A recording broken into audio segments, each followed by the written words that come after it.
Hey guys, it's Ben here from Second Dynasty. With me, as usual, I have Zorima. Say hello, Zorima. Oh, hi guys. And later in the session, John will actually be joining us to discuss some things about uh, deck designer. But I thought first we could just go over the state of things as they are at the moment. If you guys haven't joined us before, my name is Ben. I make spaceships for 3D printing at 28mm scale, basically for tabletop role playing games, war games, you name it. There's a lot more applications for my stuff than I actually do myself. And with me, my co host Zorma is a lighting guru. Guru. Yeah. Well, let's just make sure. Oh, maybe. Yeah, my audio capture's come through, I think. Let us know in the chat if you don't hear everything. Zorima, do you want to just speak up so I can double check you're coming through? Right, am I coming through okay? You are indeed. You are indeed. We usually have some kind of technical issue at some point during the stream.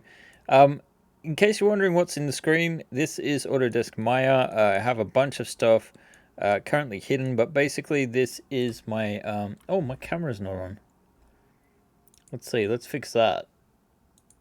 Is there a camera here somewhere? No? There we go. Here I am. You had making something wrong, right? Yeah. So behind me in the background, you can actually see the ship that I've got modeled. That's the 3D printed version. Or in fact, it's actually two ships back to back. You have the prototype behind, and at the front we have the actual version that you would have seen in that pitch video if you were lucky enough to join us right at the beginning. Zorma is just posting some social links now in the chat. This is basically where you can find our community if you want to know more. My website. And we also have 3D printing support that Zorma provides. Worth looking into. Um, make sure my desktop audio is turned up. Oh, okay, yes, you were down a little bit low. All right, that was the issue. Maybe. Say something again. Oh, we're focusing I'm on talking. links. There you go. That's louder. Yeah, it wasn't quite hitting the right volume level. So hopefully things should be fixed now. So yeah, this is a part of a ship. We just had a Kickstarter, which finished about 2.5 weeks ago. Which Uh, third link? yeah, so you can go and have a look, and there's actually a late pledge button right up the top if it's something you don't want to miss out on. Because of COVID, we're going to keep the prices the same as Kickstarter. Basically, that'll be available until we do our next campaign, which should be Q2 next year. So it should be open for 6 months. But yeah, in front of me you can see this 3D model, and I'm actually working on a variant. This is sort of hard sci-fi themed. Obviously, there's some current media coming out that this ship should work with in the near future. That's coming out in mid-December. I'm very excited for that. And right now, I'm in the stage of the process where we're actually starting to deliver the Kickstarter. And that's what we thought we'd actually speak about first, is how that process is coming along. Because we have, I'm just going to, on my other screen, look up and see if I can get my, let's see if I can get my, let's see, not statistics, settings. I'm currently looking on my manufacturer because yesterday we started sending out mails to people so that they can redeem their pledges. And we have a campaign page, which looks like, let's see if this works. No, no, that's the wrong one. That was what I was looking at earlier. Watching your election stuff. Let's see. Kickstarter, and then we want that to be on this room. There we go. There we go. So this is the pledge manager, and basically, if you have previously pledged for the ship or miniatures that we were providing, you can get onto this site. If you previously backed our other Kickstarters, well, for the first thing, thank you very much, and for the second thing, you will get some bonus credit to spend on the store, and this can be used to basically upgrade your pledge. Say you just back the crew or just the ship, you could upgrade it to the ship and crew, and just pay the difference essentially. And you can keep adding to this over time. So if you don't have the funds now, you've got a good 6 months to get in if you want to get all of the goodies. But the other very important thing to note right here is what Zorma is also here for. And Zorma, as I mentioned, is the light guru. Light kit. Light kits, indeed. Do you want to just explain once they go to the site and it does say download? That's a bit misleading because it's not actually it is a physical product. And you'll note also I have Airlock Display Light Kit there, and then Airlock Display Light Kit second copy. Now this is because if you want multiples, they don't actually have a native way of handling that, because normally my Manufactory they buy the wait, I could put the camera on here too. Let's see. Will that work? A single STL, you're not getting multiples of the same file, so they don't normally have that set up that way. Yeah. Yeah, exactly. So at the moment we've got it set up so you can buy a max of 2, but if you want more, let us know. Basically, it might be possible too to actually, when you talk to Zorima, talk to him about the possibly getting additional copies. Because why don't you go into a little bit of detail about how this works? Once they've made the orders, what happens?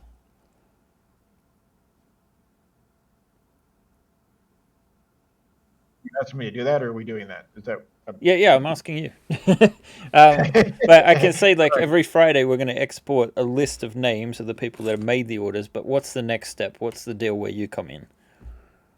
Well, you'll get an email sent to you that will give you a link of where to go, and you'll fill out your shipping information and details, and it will set payment and tell you the payment for shipping to your location based on your address and so forth.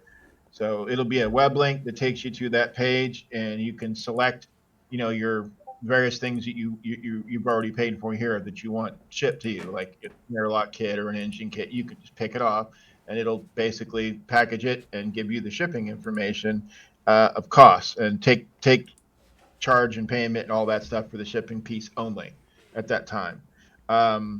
It'll be an email sent to you after this part is done, because weekly I get the data that'll tell me the emails, and so I have to, once a week we'll get all that, and then it'll be processed, and the following week it'll go out in those shipping. All right. Well, there you go. So basically, we're going to do send outs on a roughly weekly basis, and yeah, we'll. That's our solution for now. It's a little bit sort of thrown together, but the whole point of this was to test out and see how this would work. And so far, I've seen a couple of people upgrading their pledges and assigning them. So it should be interesting to see the list. We are going to wait until next Friday to get a full list, or rather to process the first orders completely, mostly because we had a delay in the actual release itself.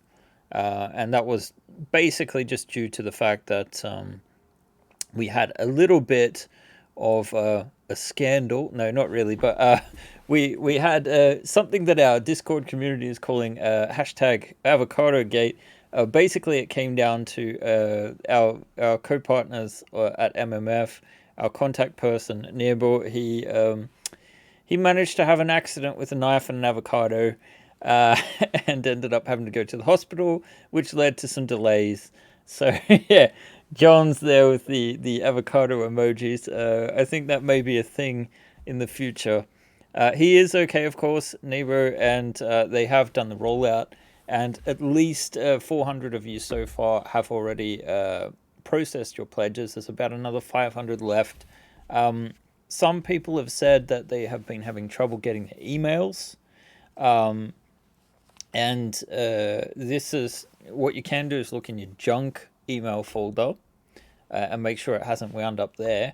The second thing you can do is make sure you're actually looking in the right email account. Some of you guys don't have, you may have forgotten which email account you've signed up to Kickstarter with. It'll be the one that's registered on that. So make sure it's going, you're looking in your right email account. I know some people, like myself, I've got a Gmail, I've got a business email, etc. I've got a Hotmail that I haven't looked at for 10 years.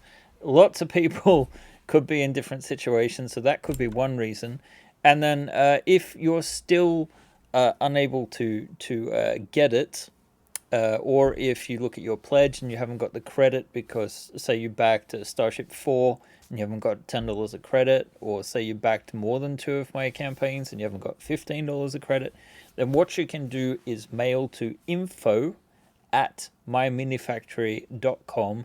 Make sure to explain which campaign it is, what the problem is, and the email addresses involved, and they will get you hooked up. The actual automatic mailing system, it seems to be quite slow, and it's one of the more experimental features that they're still working on. So it should have reached you by now. If it hasn't, maybe it's time to reach out. But yes, once again, info@myminifactory.com, because this is an issue on their side. And if you talk to me directly, I'd be happy to help, but it will also mean you essentially have to, I'd be acting as a third party. It's better if you reach out yourselves. There can be a 1 to 2 day delay due to a backlog. So, yeah, hopefully you've got the mails. Hopefully you're able to process them. Yeah, if you have a problem with any of the lighting kit or the pledge in that process, or if you are waiting for your lighting kit and it doesn't show up, or some issue like that, then you need to contact me on the Discord, on either Discord, either mine or Ben's, and leave me a note and tag me, and you can put that note in the lighting area, and I will follow up on it. Or you can contact me directly at my email address, which I'll post up, which should be here. Yep. So that should be coming too soon. Oh yes, Crypto Jones had a good point. A lot of people actually got the files attributed to the My Manufacturer account beforehand. So if you haven't got the mail, you can still check out your account, and you should be able to see those items. But of course, that's not the store itself. So what we've released so far, you've got the base Chimera. Sorry, not Chimera. We're onto the Sleipnir, where we've got the base Chimera, the base Sleipnir ship. We have most, if not all, of the we're not. We've got all of the miniatures. We've got the miniature stretch goals, except for the ones that haven't been made by Papsicles and Pickle yet. So they should be done in about a couple of weeks, maybe to a month. I've got a release that I'm sitting on. Actually, we're going to look at some of the parts. So this week you should be able to get the first 3 stretch goals for the Sleipnir, and we'll take a quick look at them after we've talked to John, which we're going to do very soon. First, Orima, did we have any chat questions, or are we free to go on and talk to John? We're free to go on and talk to John. We're good. All right. I wonder if he's been here the whole time. I've been here the whole time. Yes, you have. Hello, John. Welcome. How are things? Absolutely awesome. How about you? I can't complain. Been a bit stressful, but it's Friday now, so yeah, I'm excited to get those stretches out to you guys. All right. Wonderful. I'm going to actually. You're streaming something to me on Discord, and I just want to share it with the peeps, because we're going to talk about everything deck designer, and I just realized I can't ask you my list of questions. I have the questions. You have the questions. All right. So let me just switch over so we have the Discord share on, and let's see if I can add my camera somehow. Welcome to the closed beta, closed alpha 1. Technically, that welcome message said beta. All right. Yes, indeed. Maybe misleading slightly. So what are we actually looking at here? You're looking at a prototype of the new snapping system loading in parts from the bundle browser. It's been simplified temporarily. So I'm going to click on a model, and it's going to then allow me to snap by going near where it should be. This isn't replacing the grid method, but it's adding to it. Okay. So this is what? pretty much the board stuff. Oh, you have the question. No.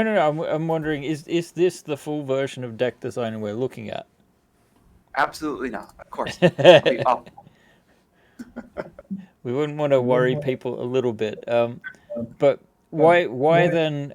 We got a lot further than this before. Why then Right, are we we looking did. at a more reduced version at the moment? And why isn't it the beta being released broadly this week? Great questions. Why did we go back? Because we've learned that a lot of parts don't work on that grid system. And then we had to do a rethink of how do we create it to where everything can just snap together. And that retooling led to a much better version with way more features in the back end that can. The other purpose is we needed to make sure snapping actually made sense this time. Last time I spent a ton of time on the grid system, did all the importing, then finally started testing the parts out to realize that the grid system doesn't work. So we decided to go backwards. There's still a lot of the infrastructure done. We still have the importing tools worked out on the back end. We're getting more things completed, but now I get to actually play with this and soon a simplified one. I didn't say when.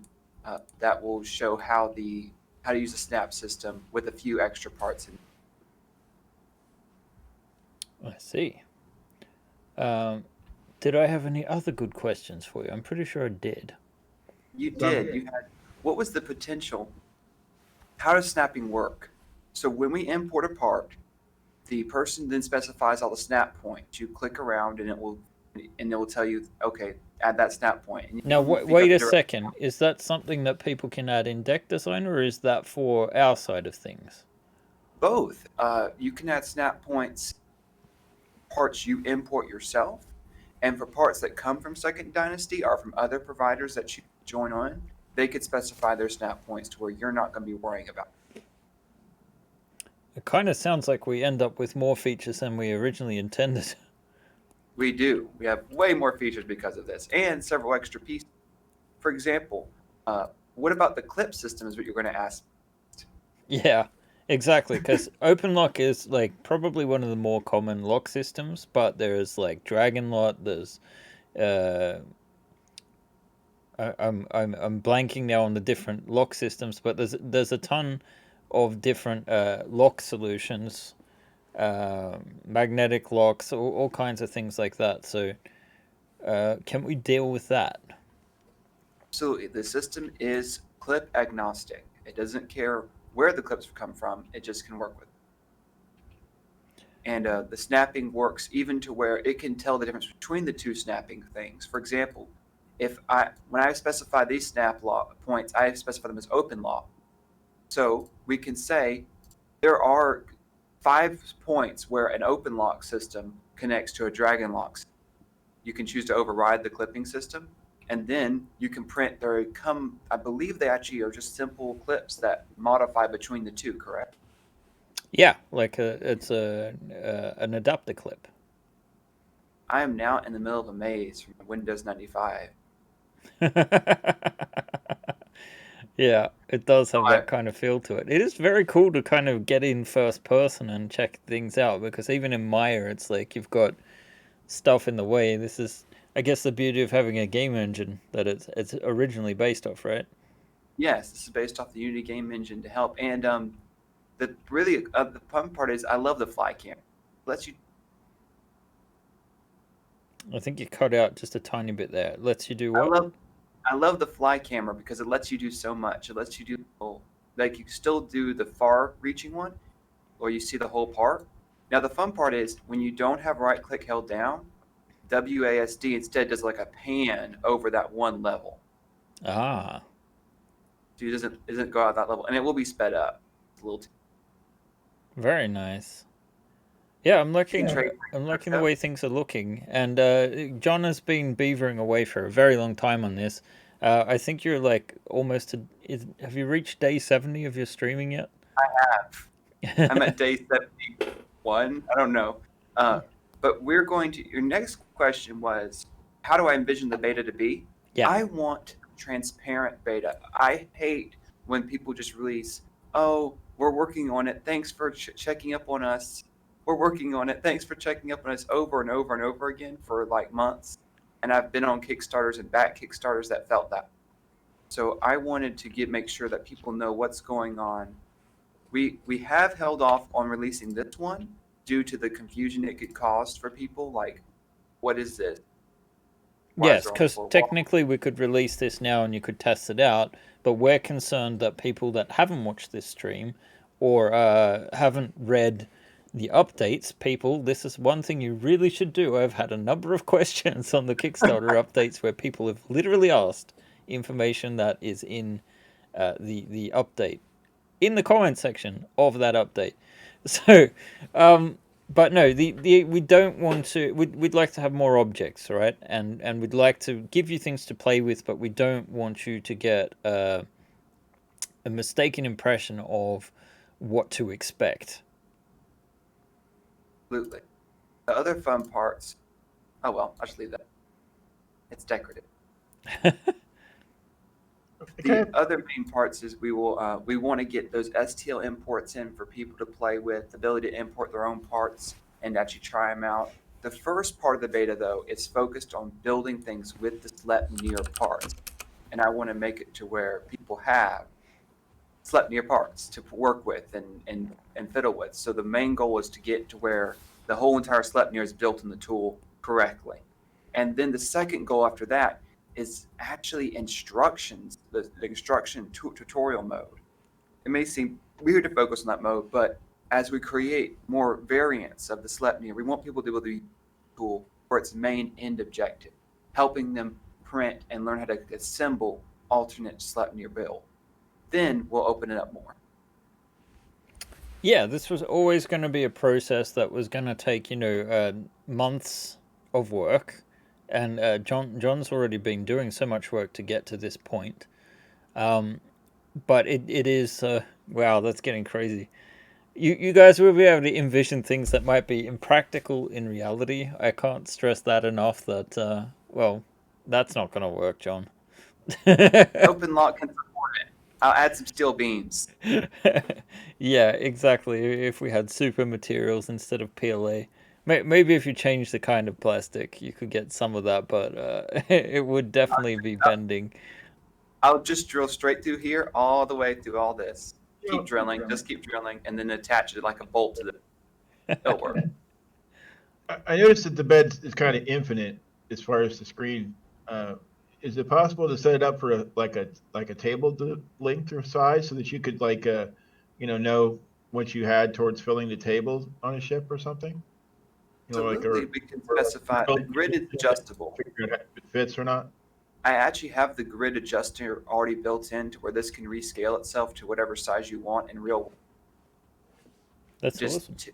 yeah, it's hidden. It's somewhere like up here, but it's disabled in this build because I didn't want people seeing what's this and then not. You know what I mean? I wanted to make it. Yeah. That's a good point, Zerma. I appreciate that. Basically, I think we're going to end up with something that is more useful than we initially anticipated.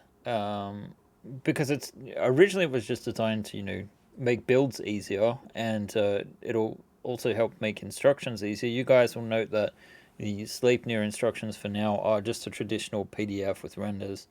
But of course, like we haven't even gotten anywhere near like the prettying things up. This is just a blank shader with a standard sort of like environment lighting. Right. So we're going to have many more options in the future, and it should be very interesting to take this. See, now this is why I wanted John to demonstrate this instead of me, because I would have just like basically used it for 10 seconds and then my brain wouldn't work doing two things at once, so it would just be like this static picture for 10 minutes. I'm on the moon. Base. He's certainly somewhere else. Ah, Ah! yes. Oh no. So yeah, All you'll be right. able to do these first-person tours through things, through the like these really can do far more than you think, and they will. Our stuff won't be STL format. It'll be essentially our entire database. Eventually, it's just a case of these objects are not printable per se, and a really good hacker could at the moment get in, if you had an STL importer, maybe get those files to be printable. But these are not. These will be ruined for printing and lower quality. So Oh, it's right. The you may not even notice it, but there's actually tiny mess ups in the vertices around the snap points where clipping won't work right. Someone have to know that. It's just off enough to look right. When you print them using like a Prusa slicer, it tries to correct the non-manifold geometry because I turned them back into STL. I know the formats, I know how to turn it back. It does not. There's actually they're not correct. It has to fix. that's devious. All these little tiny things are off in weird minor ways that are hard to tell, but you can actually, I think you can see on this one, it's not actually straight on the clip point. Okay. I don't know if you can tell, but it's really minor. I But we, can't tell from here, and I don't know if that wouldn't mean you couldn't force a clip into it, but oh, you can. It won't be uncomfortable. all right. Okay, is that all of my questions, or Yeah, did I have more? good. I think I answered all your questions. You're now say thank you, please leave. That's the next part of the script set. I don't know about that exactly, but we are going to move back to the common scene, and I'm going to thank you, John. You can hang around if you want, or you can basically. Explore space. Oh no! How do I make Discord smaller again? There, exit full screen. Great, because I have my list. So basically, do we have any more questions, Zorima? In the meantime, something for John maybe before he disappears. Oh, no, no one asked any questions. I posted up. Personally, I think the idea of being able to size it to a table if you're like doing a dungeon makes it really useful because if you've got like a 4x4 table, you Yeah. can figure out how you have to fill, and that makes it really nice because you can leave a little room on the edges and put out a build set and print it off and have the list of parts you need, which is really convenient. And I think having some of the other features of being able to load your own STLs later, so that it's really useful for everybody, makes the software awesome. Really, I mean, it's well worth getting involved for. Yeah, I have to say one of my favorite things about this last campaign has been collaborating, because I have for a long time just been by myself essentially, and this time it's been really great. Not only working with you guys, but also with Popsicles and Pickle.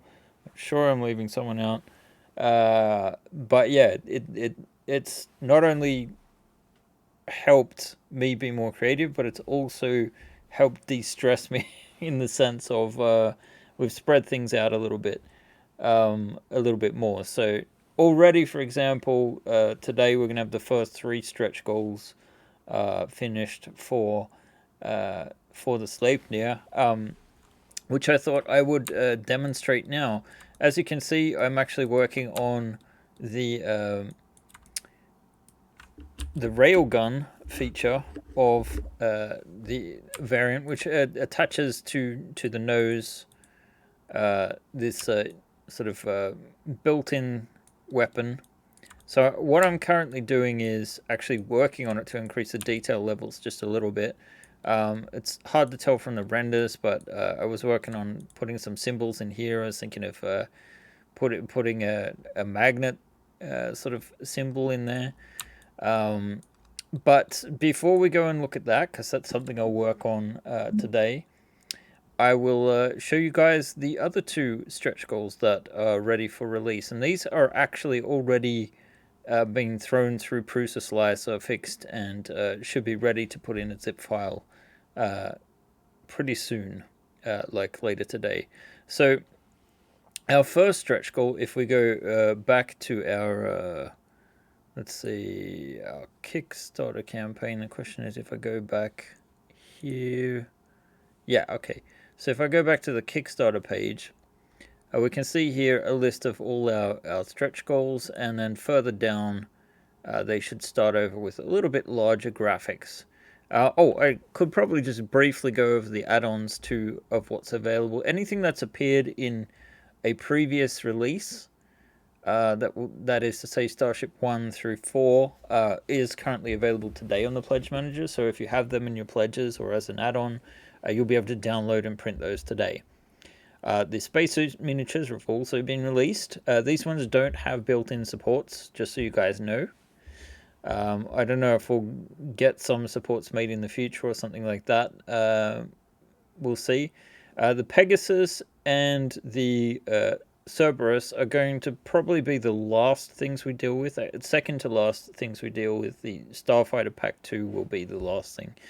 This is just because it's going to require a larger sum of work. So basically I'm going to focus on the stuff that is fairly quick to implement. And then we'll get to this stuff later on. It's just going to require a lot more parts, testing. I want to print test and that sort of thing. So what I'm hoping is that everything will be delivered by the end of the year. We'll see if we go over into January or not. But yeah, the Starfighter system is probably the most involved version of things. Like, it's one thing getting these designs up as modular parts. It's another thing getting them all printable. And you can run into problems. The rover is also out at the moment, as is Papsicle's mech miniatures. And of course the lighting kits you can order at the moment. All the legacy add-ons are there, and we even added the Starfighter 1 pack back for you guys that missed it from Starship 4. So to the stretch goals, we had 3 different kinds. We have the deck designer stuff. Oh, Mac and Linux we didn't talk about, John, but from what I understand, you plan to have those versions in the beta as well, right? They're already set up. I've already got the plugins working, and they're compiling correctly with all the little extra. All right, there you go. So the way we're going to roll things out probably too is that we'll release the beta on my mini factory, a copy of it, but it won't be updated as regularly as John's version. So if you want to be a dedicated, I guess, beta tester, we can organize for a key to be sent to you if you have the deck designer in the pledge, but that will require a manual opt-in in that sense. For the time being. And then when we're ready for a wider release, I guess the 1.0 version, then we'll actually be mailing out keys to everyone, just as you would have on different platforms. At the moment, it's on itch. Or do you say itch.io? I always call it Itch.io. Itch.io. Oh, there you go. So yeah, we'll have a more professional solution later down the road, but there'll be options if you want to beta test in the meantime. So, but yeah, those. So John will be integrating the stretch goals over the coming months that we unlocked for that, and some of them will come post version 1.0. But as for the ship stretch goals, our first one was the boarding tube, and I've gotten to that now, and I'll show that to you in a second. Then the second one was additional hull mounts. I'll also show that off, and then of course the railgun was the third one. So next week I'll be looking at doing the torpedo tubes and the standalone galley. We'll see if I get to the point defense units or not. The large main engine is going to take probably a week in and of itself. Maybe less, it all depends. And we will eventually have a version where Zorima will work out a light kit for that as well. The standard turret ports will actually be implemented quickly as well. They won't take too much time. The external cargo pods are almost printable in their current form, but I was talking about adding some additional variants to that, so you could have like gas containers or we're talking about a cargo container that you could actually fit a miniatures in. So that would have to be a little bit bigger because they're currently 2 by 4 inches, and with a ceiling on it, it's just not enough room inside. Modular hull extenders, that's fairly straightforward to convert. The drone room will take a little bit more time to get the sort of facilities right and printable. The Starfighter umbilical is fairly straightforward as well. What's going to take time is developing them for the various different types of cockpit. So those are the ship ones. And then after they are done, which I anticipate will take probably a month, I'll be getting on to the variant ships. So let's jump back over to Maya and we'll look at, first of all, the, let's see, these aren't sorted as well, but the boarding tubes. So it might not seem like it, but there's a little bit more detail in these than there used to be. Particularly, let's see, if I isolate this, you can see the underside has a little bit more detail, and this is sort of designed to sort of just fold out from in the ship. And this is the version, I've test printed it. Where did that go? I had it a while ago. Let's see.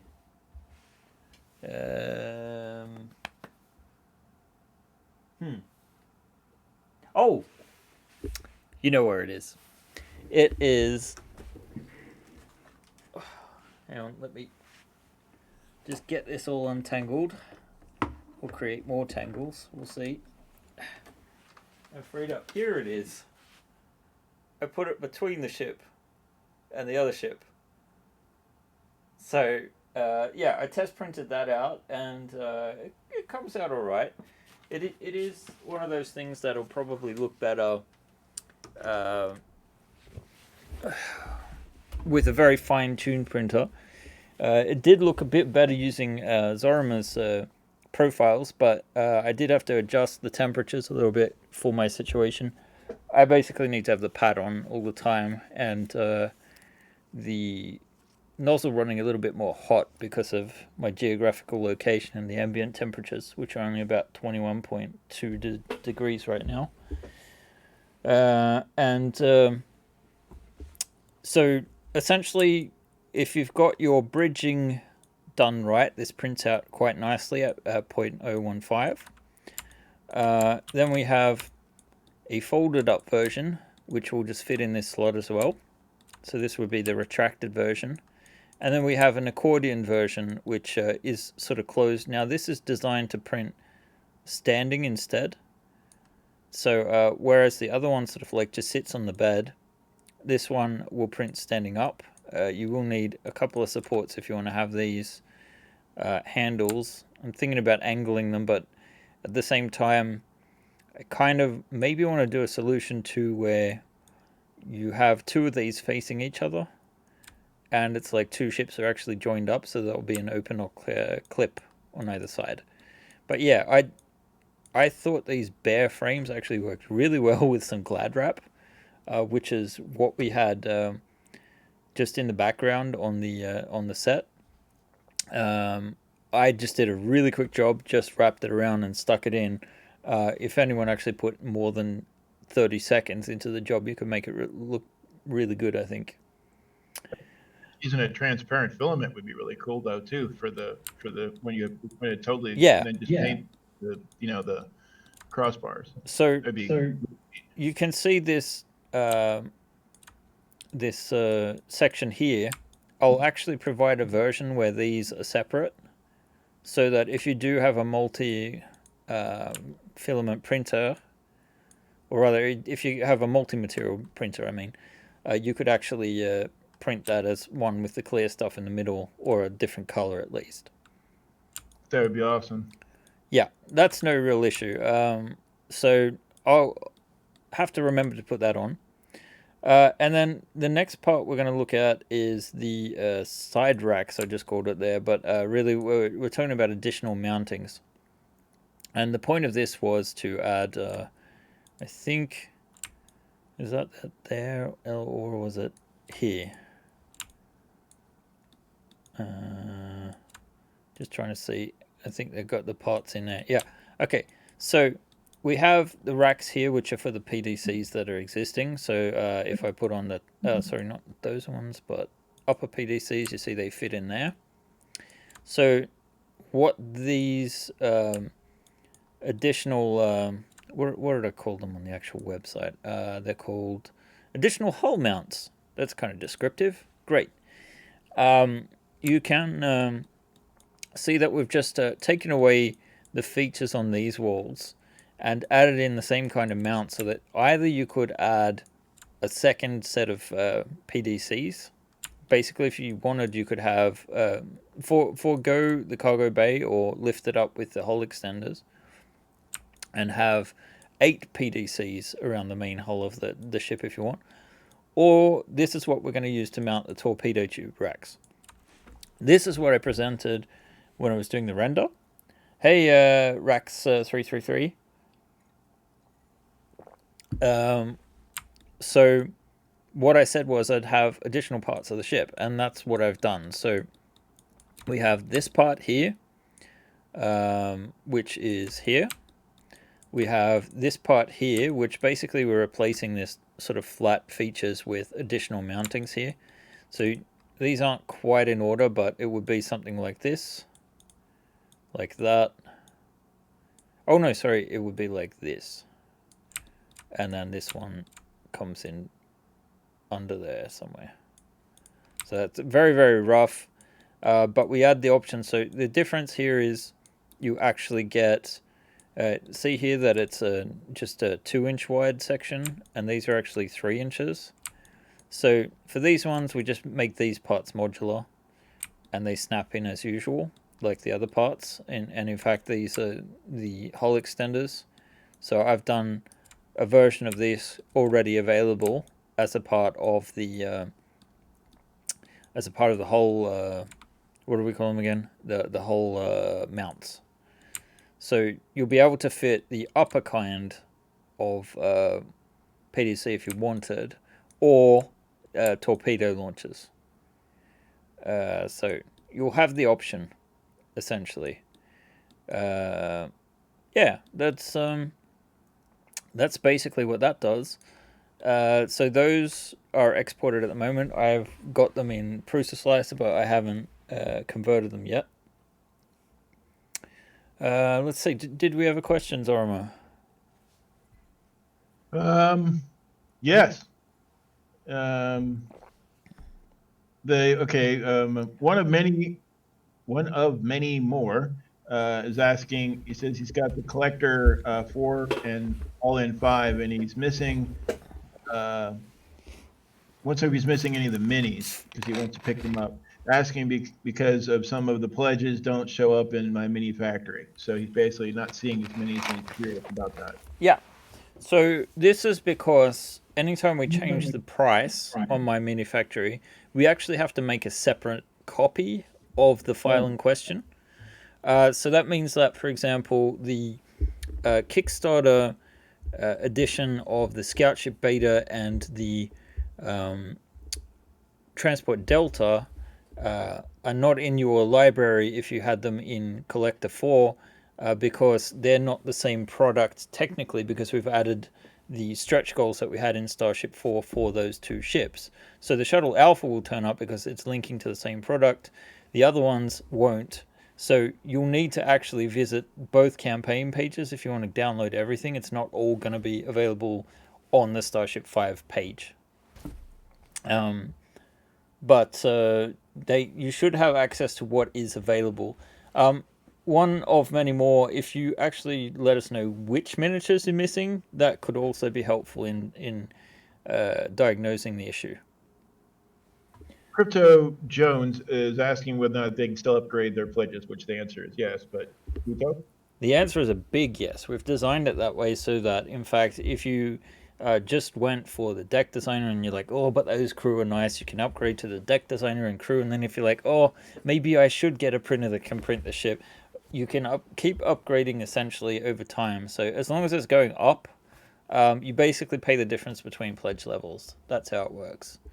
Add-ons are separate, and I don't think if you do go and buy an add-on that's already included in a higher pledge, I don't think it actually takes that into account. So that's something to keep in mind.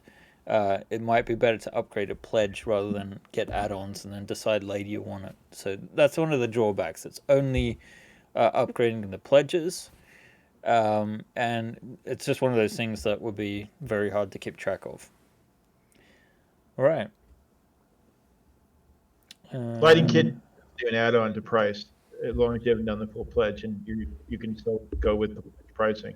There's going to be a change on the pricing afterwards later for non-pledge members on the lighting kits because we had to make we gave a discount for grouping it all together at one time, but there won't be a group price available for all the pieces at one time later. Yep. That's the one thing we don't know exactly how it's going to work out during this 6 months. Whether or not we'll increase the prices on those from Kickstarter prices. Basically, just because Zorma needs to also turn a profit with his business at a certain point. So we're only able to offer those Kickstarter prices for so long because it is a physical product with limited stock. Not to mention money and shipping costs and other issues that come up. Yeah. So, and again, the lighting kits, you can do it yourself if you want. The actual STL files already support them, so you can add them in later if you want to pick them up at a later date, or if you don't want them at all, that's fine. If you do know your way around lighting, fine, you can solve it. But the whole point of it was just to get dummies like me to have a solution where you can plug and play. It'll work. The Ship 5 inclusion when you bought the package will include the special pieces that have the whatever tracking for any lighting things built into it. That's part of the package. You get that with it. The other packages that we're developing, the lighting kits, will be sold separately, and they will include STL modifications. The files will go with those, or we'll add them for free later to the general populace. We haven't worked out the details on that yet because we've just recently finished the first group of files that Ben has on hand to test. So yeah, and I haven't got to the shuttle stuff to look at this week because of the delays, unfortunately. oh, yeah, you got more important stuff to deal with. I understand that, but we are working on the shuttle, and the shuttle's got the engine pieces done, and we're working on adding interior lighting and a console light and headlights for the front of the ship, and so those currently are being modded to be used. And I did the calculations to work out the power requirements, and so it'll just take two batteries, one on top and bottom, that we're building in hidey holes for, that will be included with the package in the lighting kit. You'll get a battery and the light kit for the top or the bottom, and each one will be about $10 to $15 basically. All right. Oh, one thing, Zorma. I don't know if you can see my screen. I guess you got a delay, but this might shut you up a bit. Oh my God! We got no weapons in the rack. That's something Zorma's been on me for a while. Rack 333. I think I know what your big surprise is. Is it almost finished? That'll be interesting to see. Yes, Revolt, John, Revolt, we've taken out the weapons. No, the purpose of taking out the weapons was so that if someone is playing a different game that has iconic weapons, I think the question was coming from 40k players. No, what is it called? The boarding. 40k players for like words of bolters. Yeah, exactly. So there's a little bit more room there now. We'll see if that will fit. And I still have to talk to Pickle about maybe posing some of the suits of his to fit in these as well, because at the moment we just have the sort of Starship One style ones.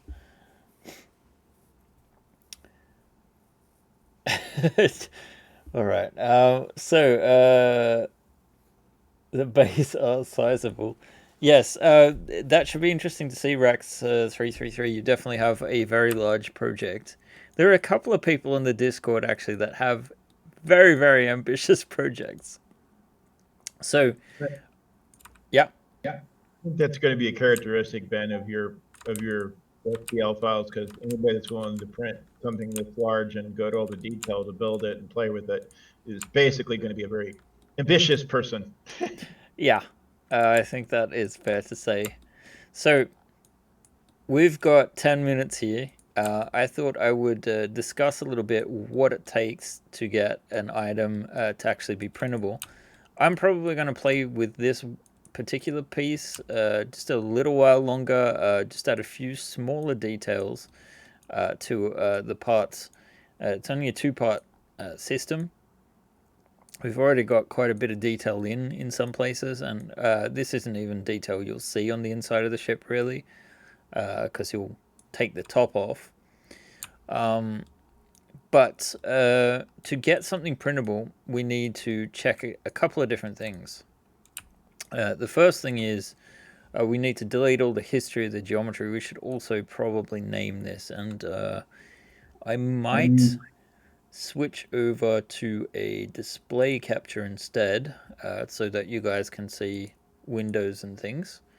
But also, we need to sort of check on the hard drive. Let's see if I go up to the bridge nose. The piece we're looking at, I believe, should be. Hang on, I will turn this to large icon mode so I just get a little bit of a preview of these pieces. So it should be not that one. Which one is it? It must be one of these ones. So hybrid angle tile, or yeah, one of these ones. Let's see. So what I'm doing is I'm getting the name, left indent. Oh, lift indent. Okay, so yeah, we want this one. So this is the original piece. So we just want to get the name for it. And then what we're going to do is we're going to go File, Export Selection, and that'll get us to, currently we have this, I haven't done all the folders yet, but this one will want a, what is this called, the is it a forward railgun, boarding tube, spiral mounted railgun. We have a mech that Pickle was working on. He was doing a loader, which is kind of a mech. Yes, we do. And it's articulable. He can like print it, and it has a lot of joints that could be real. Could be made real. He even considered making it a print in place like flexible. Yeah, well, it's not all over yet. Let's see. So I'm just going to put rail gun mount. So we have this alternative name, and we save this into the folder. And then we go to Prusa Slicer, which is what I've got here. Maybe I'll make it slightly... Wait, I'll make it slightly smaller so you guys can see the menus as well. I've just got Maya in the background. So here you can see, like, I've been testing out these parts for printing. Also, these are some of the parts we had issues with before. There was no real issue with this part. It was just a duplicate. But the version of... I did have like 6 or 7 decks with this airlock type. And the bottom, I'd exported the wrong one. So this one is a fixed version. That's already been updated, guys. It's at the version of the ship is at 1.0.3 at the moment, and there is a log in there if you want to know the differences. But this shows how these are intended to print at present. But what we want to do now is I'm going to clear all this away, and I'm going to add in. Let's see, we go into a spinal mounted railgun here, and then we click open.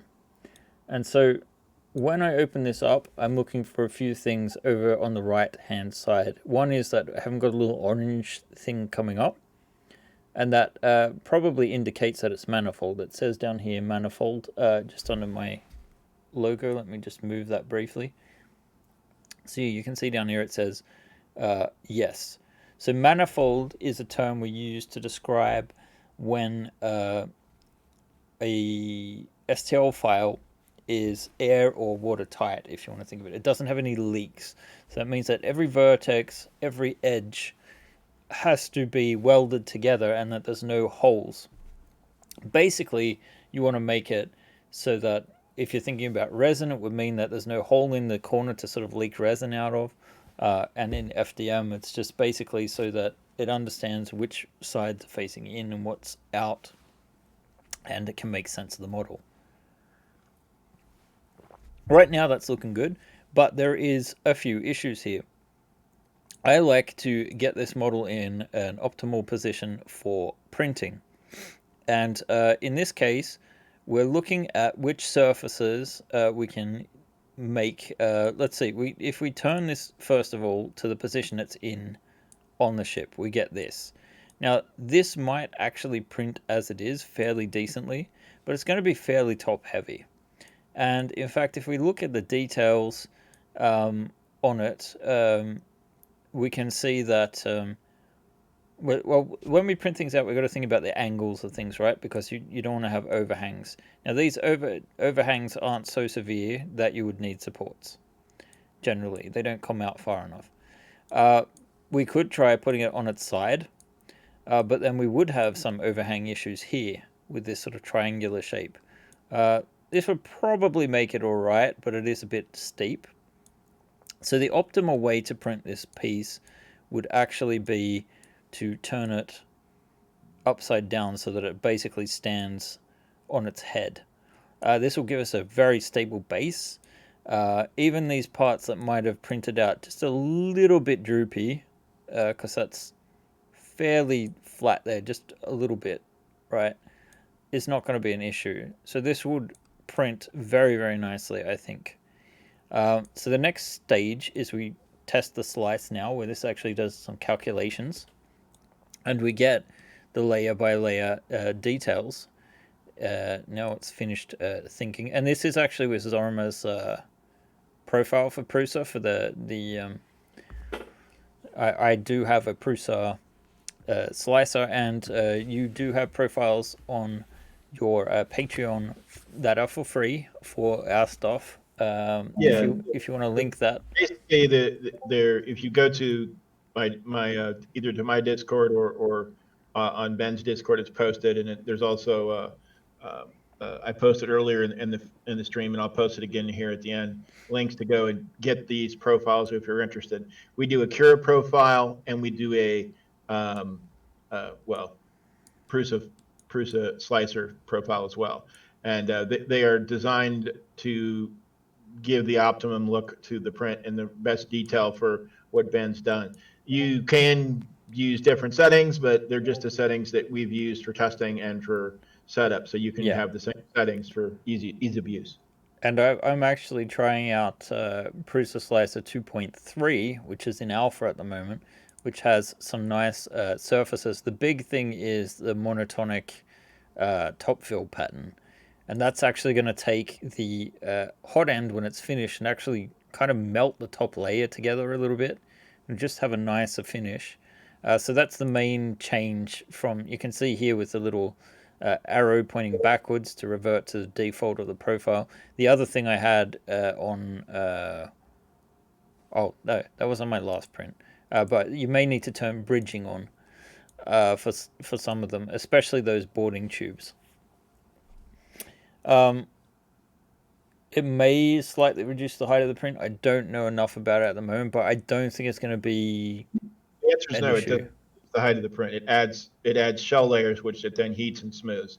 So it adds a couple of shell layers that you basically thicken the product and allow it to heat it and do it. It's the same thing in Cure when you get ironing. It's the same setting.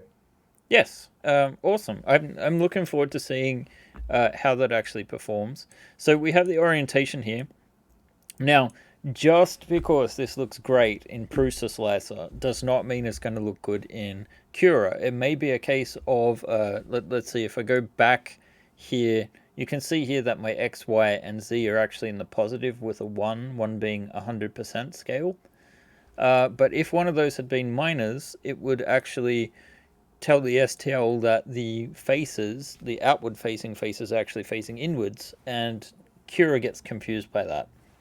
So, the one way to absolutely guarantee that it should work in all slices is if I run this through NetFab. So, this is my final step. I right click and go fix through NetFab. Even though I don't see any issues, even though it's manifold, this should take care of any facing. And then the last thing is export as STL and just save over the top. So now I have in my folder a file that's going to print well on basically every slicer. It's oriented the right way, so when you import it in, it should sit on your plate just the way that it does on mine. And anytime that I put these out, if you see it come down and it's at an odd angle, there's usually a good reason for it. Or I've made a fuck up on that piece and haven't done it quite correctly. So we're at 3 o'clock now, which means we've been going for an hour, which also means we're going to wrap things up. It is a Friday. I want to get these things out to you guys, and I'd also like to get home to the wife. So I want to thank John for joining us. Zorima, of course. Is there anything you want to add before the end of the show, sir? Let me put these links up real quick before we end. Yes. So yeah, Zorima will put up the links to our Discord community, the Patreon in question. Is that my Patreon or yours? That's yours. Is it? It's fine. Yeah, it's linking to where the Yeah, files yeah. are for Yes. the thing that there's. And this is my Discord I'll post up, which is a support one. So if you you support both SLA and FDM printing, right? Yep, all forms of basically 3D printing, whatever it is.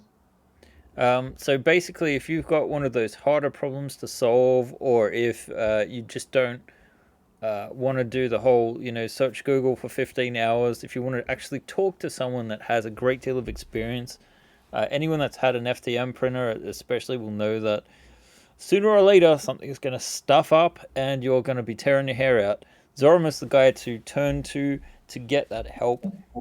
My Patreon offers support. Well, we have free support, which is generically whatever, generic questions. But if you need custom support, like you want custom profiles built, or you want help with designing, add-ons or whatever, then that's the kind of stuff that we do on a higher level. We also provide Patreon's members access to the profiles and stuff that we build first, and then release it later to everyone else for free after basically you guys have a chance to have it first for a while. We also do basically any kind of not just support on the 3D printers, but like on if you need help with like figuring out what the right printer is for you, or what features mean what, or any kind of hardware question like that, we do with all that. We also do with lighting kits and lighting questions. If you have problems or you want some help done with generating and creating your own lighting kit, we can do that as well. So all that stuff is included is for Ben's people as part of the package. Yep. All right. So I think we're going to wrap things up. Yeah, do join us in our Discord too. It's actually been quite active later. If you are on Discord, it's nice to see you guys again this week. We'll be back next week, showing off some of the new stuff we've made. Maybe we will get to Pickle's little present. Who knows? Maybe even Rax 333 will have that thing to demonstrate. We'll have to see. But thanks. Let me ask you something. I wonder if John's Yeah. been here the whole time. Ben, do you want me to send you a lighting kit for the shuttle, and you want to do a test on that and show that off maybe next week or the week after? Yeah, if you want to send that, we can do that for sure. But maybe that'd be something to show off to people they might like. Yeah, we can do that. Okay. It'll probably be a couple of weeks before I can get the prints going. Awesome. All right. Well, guys, thanks for joining us. We shall see you next week at the same Ben time and the same Ben channel. Second Dynasty, I should say. Thanks for joining us, guys. I hope this information was interesting and/or helpful. Thank you, Zorma. Thank you, John. And we'll see you guys next week. Bye. Stop.